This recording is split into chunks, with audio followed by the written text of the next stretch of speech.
The Super Famicom version of Dragon Quest 3 is one of my favorites. But it's easy. But what if, when you died in the game, you died in real life? Regrettably, I don't have the technical know-how for a death game contraption, so I decided on a slightly looser rule set. When a party member dies, I can't revive them. The only party member I'm allowed to revive is the hero, since you can't remove him from the party. And more importantly, because he died a few hours in, I didn't want to restart. This game starts with a bombardment of questions. These are very important for this playthrough, because they will decide what Disney princess I am. Do you lose sleep at night? Do you dream a lot? Have you ever been chased in your dreams? You know, on second thought, I just wanna chill. I don't want to do another challenge. I should just... Oh, off you go.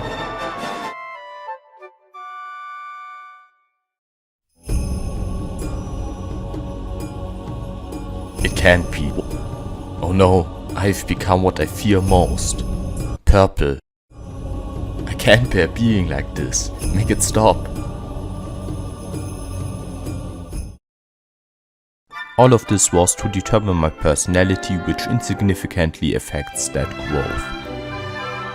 Either way, I figured out the perfect loophole for this playthrough. If I don't recruit party members, nobody can die purple. I decided to meet the king anyways in order to gain the power of conscription. In exchange, we do need to listen to his request and kill the evil barrel mouse. Huh, and it turns out the government is covering up the existence of this archfiend in order to prevent a mass panic. The conspiracies in this world must be way better than ours. In the local recruiting station, we have 3 souls available right away, but I'm only getting one of them. Betty here doesn't seem like much, but she's actually a time wizard. So if you ever notice the footage speeding up by an unreasonable amount, that's on her. For this adventure, I'm going to need people that are made of sterner stuff than the 2 volunteers that are left. And for that I will have to go upstairs and find people that aren't volunteering. I tried to think of the strongest warrior I knew, and the Dragon Ball franchise immediately came to mind, since it's filled with skilled martial artists capable of destroying planets and eventually universes. But among them, one stands out. Not as the best, but the only one that fit in our budget. It's the Indian guy, you know the one. If he manages to survive until the end, the king is willing to provide 50 gold for his village's water supply.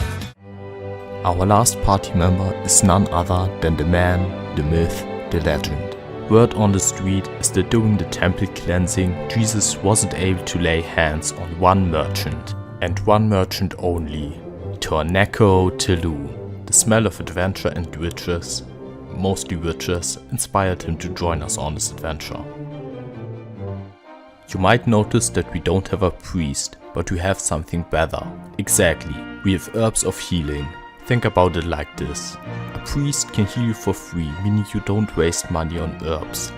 But a dealer makes you so much more money that you can buy even more herbs. My plan is flawless. Our first order of business is to get the thief key, an item that, as the name implies, allows us to break into places. Nearly all clues on where to go are hidden in NPC dialogue, so it's really important to talk to everyone. Another important player verb is the ability to search your surroundings. If you search suspicious spots on the ground like the one the stork is digging on or this glowing one, well, apparently not here. I did however play this game a while ago, so I remember where I need to go. This first quest boils down to a lengthy trip through a cave and up a tower.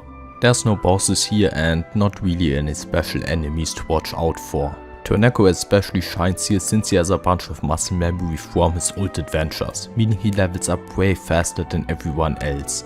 Eventually he even gets the ability to dig up treasure.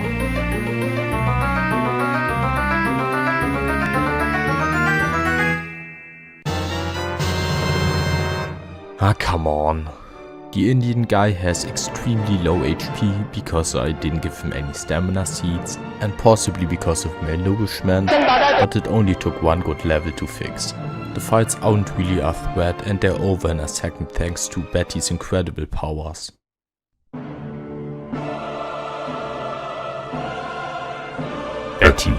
as a fellow student of the Academy, I have to put a stop to your wicked time magic, lest you destroy everything you seek to protect.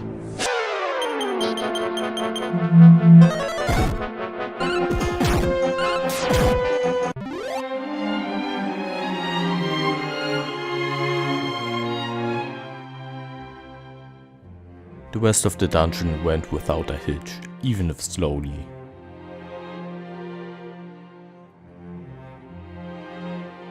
I got the key and now I can progress, but first I need to get rid of Betty's casket.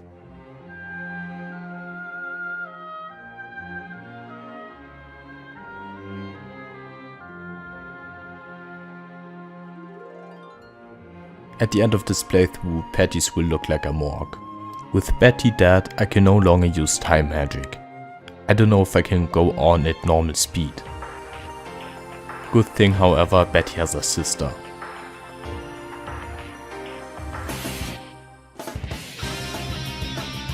As you might be able to tell, her parents were really hoping for a boy.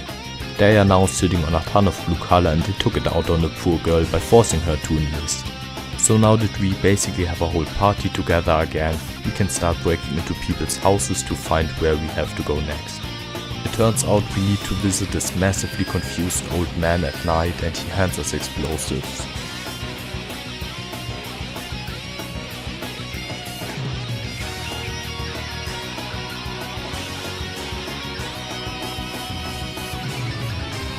On the other side there's quite a bit to explore. There's a town where the king has been robbed of his crown and he wants you to get it for him. But first let me play a quick round of Pachisi.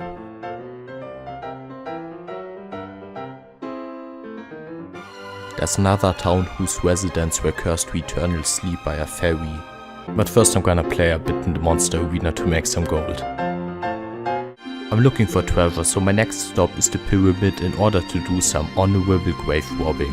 On the way to the pyramids lies an oasis city.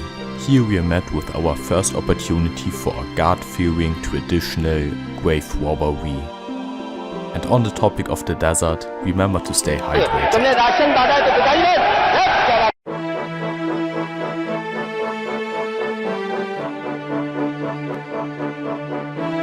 I'm ignoring chests because this dungeon is filled with different types of traps and among them are candy boxes.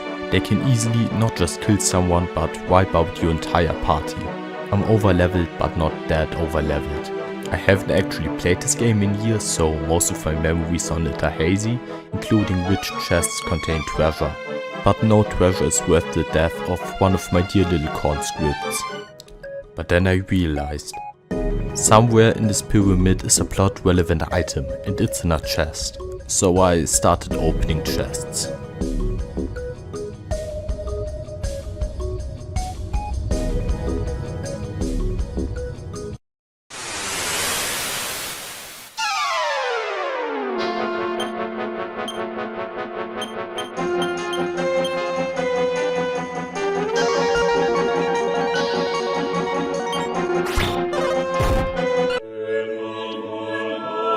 He is the merchant even Jesus couldn't expel. So anyways I stopped opening chests, at least until I very clearly reached the end of the dungeon. So now we have an even better key to break into even more places. But this dungeon holds one more grave which we need to traditionally and honorably rob. There's a secret path in the basement which gets us a really strong claw. The hard part however is getting out of the dungeon. You get a new random encounter every step. Also, this basement is so deep that guard can't reach, meaning all your spells are ineffective. Luckily I have the power of one godforsaken spell that can't be sealed away. I also don't rely on MP for healing. In a regular playthrough, if you get wiped out after getting the claw, you keep it, so there's no reason to actually fight your way out of the basement. Given my rule set, I could have technically just robbed off everybody except for the hero and then let myself get wiped out, but eventually I need to grind levels anyways. Right away I equipped the Indian guy with the claw and he's doing really good damage. There's something twisted about giving him a weapon worth multiple of his villagers, but I'm sure he doesn't mind. Thanks to the power of herbs, Thai magic and the Indian attacking with 3 of his villagers, this great escape isn't all that bad. But now that the curse from the Golden Claw fades, the real test begins. 2 of my party members are motivated exclusively by a greedy lust for money. That's the only thing keeping these filthy conscripts in line. How will the acquisition of a relic worth more than not only them, but them and their families combined affect morale? Will one of these cowards dare to attempt an uprising? Find out all this and more on the next episode of Dragon Ball GX.